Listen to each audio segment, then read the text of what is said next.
रजधरि शीस रजधरि शीस रजधरि शीस रजधरि शीस जन्म सुफल कर लीजै। चल मन चल श्री वृंदावन चल रहिए।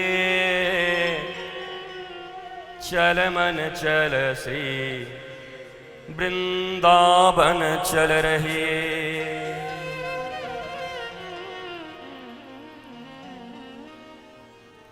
संत टूक पाय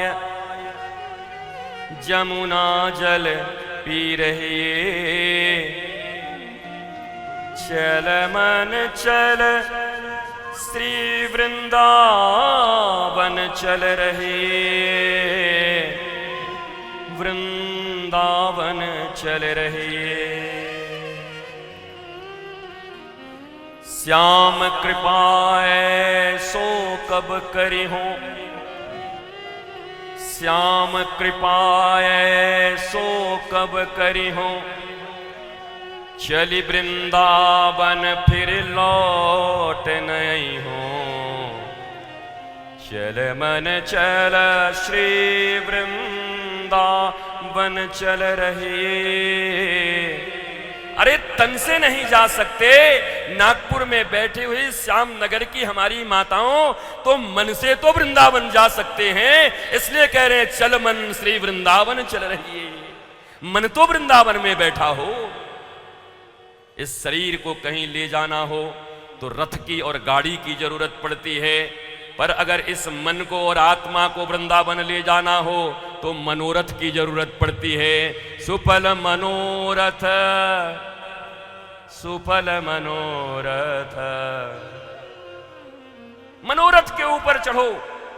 मन के रथ के ऊपर चढ़ के जब शराब खाने जा सकते हो, मन के रथ के ऊपर चढ़ करके जब कोठाओं पे जा सकते हो, मन के रथ के ऊपर चढ़कर जब गंदी जगहों पर जा सकते हो, मन के रथ के ऊपर चढ़कर न जाने वासनाओं में डूब सकते हो, ऐष्णाओं में डूब सकते हो, तो इसी मन के रथ पे चढ़ करके हमारे वृंदावन बिहारी के धाम क्यों नहीं जा सकते? क्यों नहीं पहुंच सकते गुरुधाम? पहुंच सकते, मनोरथ से पहुंच सकते। भाई बाप,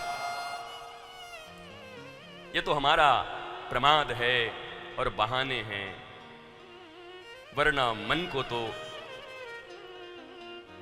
हर समय अपने गुरु के चरणारविंद में रखते हुए भगवान कृष्ण गोपियों को बड़ी अच्छी शिक्षा देते हैं। सुन गोपी, अपना तन किसी को दे देना, धन किसी को दे देना, यौवन किसी को दे देना चलेगा, पर याद रख गोपी, ये मन तो सिर्फ अपने मनमोहन को ही देना। तुम तो मन ही दूसरी जगह रखे हुए हो, बाकी सब चढ़ाई दे रहे हो। धन लाई करके चढ़ाई दे रहे हो, बढ़िया लेकर के 500 और 2000 का नोट ऐसे ऐसे ऐसे ऐसे जैसे बिजली रानी का आरती उतार रहे हो। भागवत की भी आरती ऐसे ऐसे करके उतारते हो। कमाल है। लक्ष्मी जिनके पांव दबाती, श्रीमद् भागवत प्रत्यक्ष कृष्ण एव ही। जो प्रत्यक्ष साक्षात नारायण कृष्ण है, उनके पास भी, अरे गोपी शब्द का अर्थ होता है गोपायति श्री कृष्ण प्रेम इति गोपी। गोपनीय तरीके से श्री कृष्ण को प्रेम करो। दिल चढ़ाना है दिल चढ़ा जाओ, बिल चढ़ाना है बिल चढ़ा जाओ 2-4 लाख के, पर जरूरत नहीं है ये सब करने की। प्रदर्शन जितना करोगे भगवान के दर्शन से उतने वंचित रह जाओगे। याद रखो, ध्यान दो, जीवन में जितना प्रदर्शन होगा भगवान के दर्शन से उतने वंचित हो जाओगे। इसलिए प्रदर्शन कम करो और दर्शन की अभिलाषा रखो। कैसे दर्शन हो जाए, कैसे मिल जाए सांवरिया, कैसे गुरु का ज्ञान मिल जाए, कैसे उनका प्रीत मिल जाए।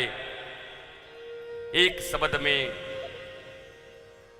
सहजों की तरह बात बन जाए। इतना काफी है साहब। तो तेजो वारी मृदाम यथा विनिमयो यत्र त्रिसर्गो मृषा। तो भैया कौन सी जल, कौन सी अग्नि और कौन सी मिट्टी चाहिए तो तुम समझ गए होगे।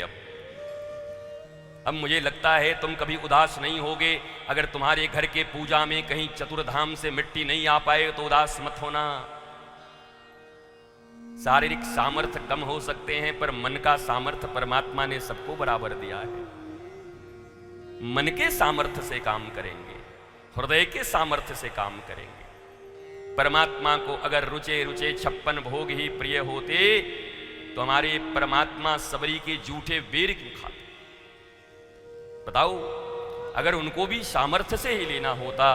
कल हमारे बर्मन फैमिली, उनकी बेटियां इतनी प्यारी, इतनी अच्छी, सब सुसंस्कारित, इतने प्यार से आंखों में अश्रु लेकर कह रही कि हमने बहुत भाव से ये सब किया, अपना दिलो जान लगाया है, कुछ कमी रह जाए तो गुरुजी क्षमा कर देना। अरे हमने कहा भगवान जैसे गोपियों का ऋण कभी नहीं उतार सकते तो हम तुम्हारा ऋण कभी नहीं उतार सकते। तुमने इतने लोगों को कथा सुनवा दी, बताओ इससे बड़ा काम क्या होगा। कलयुग में धर्म के 4 चरण होते हैं, 3 मर गए, केवल एक दान बचाए।